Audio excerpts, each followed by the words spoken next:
17 News is your local election headquarters, and tonight we take you to East Kern, where two candidates for Assembly are hoping to represent you in Sacramento for the next 2 years. 17's Eitan Wallace caught up with both candidates and joins us now with their visions for the district. Eitan? And Tammy, here is an interesting thing about this race. Both candidates have held this seat, and this is the fourth time in 6 years they've run against each other for the post. Incumbent Republican Tom Lackey is the current Assembly member, and running against him, Democrat Steve Fox, who also once represented this district in the Assembly. And tonight, both are asking for your vote. The Mojave Desert. Its landscape is dry as a bone, but its politics arguably are anything but. Republican Tom Lackey has represented this area in the state assembly since 2014. Specifically, he represents the 36th Assembly District, a district which includes Mojave, California City, Edwards Air Force Base, Rosamond, and much of the Antelope Valley to the south. A vote for Tom Lackey is a vote for the entire 36th Assembly District. Raised in the East Kern town of Boron, the former CHP sergeant says less populated areas often are forgotten in the legislature, something he wants to change. I understand Kern County and many of its challenges being a very rural community. The state legislature is comprised of people who are more concerned about urban circumstances. And so we have unique challenges that I'm willing to fight for, I've been fighting for in the last 6 years. One of his top priorities, the aerospace industry. We have Mojave, we have Edwards Air Force Base, we have Plant 42 in the Antelope Valley.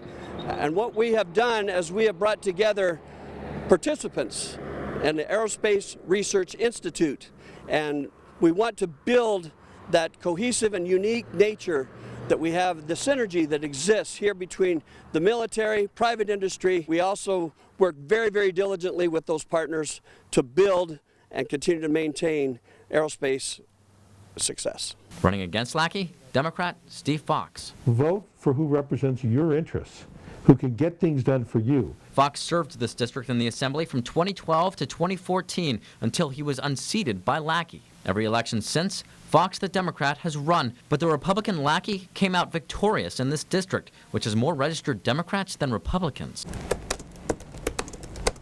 During his tenure, Fox faced a lawsuit stemming from allegations of indecent exposure, allegations he fervently denies. He says despite his objections, the Assembly settled the suit. Now, this former Mojave Unified educator turned attorney wants to move forward for the people who live here. I'm asking voters to vote on the issues. I want to bring tax deductions for small businesses and generate jobs and work and money. We're here to make a profit, and I'm going to help everybody do that. He, too, says aerospace is a top priority of his, an issue for which he says he advocated when he served in the Assembly. Looking ahead, he wants to help this area's economy rebound post-coronavirus. You are my concern. I'm going to get you jobs. I'm going to stimulate this economy.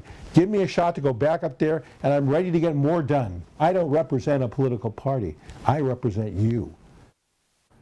And more local election news now. This Saturday at 8:30 p.m., KGET hosts our first debate of the election season. Bakersfield 1st Ward City Council candidates Eric ARIAS and Gilberto Della Torre joined 17's Jim Scott and me to discuss issues facing Ward 1, an area which encompasses much of southeast Bakersfield. As you see on the map there, here is a preview. I'm running for Bakersfield City Council for a simple reason. I think that the status quo for so many of our families there in the southeast community have been struggling for years, and the status quo is not working for so many families. I'm passionate about your children's safety. I want to see them grow up safe. I want to see them provide for their families.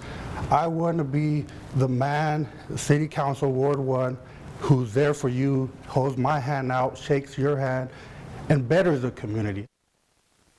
Now, once again, this will air here on TV 17 this Saturday at 8:30 p.m. after NHL hockey, and again on Sunday at 11 a.m. on the CW. Now, this is just the first of several debates we plan to host here on TV 17. And as you can tell, we're in the heart of election season. Today marks 41 days until Election Day, November 3rd.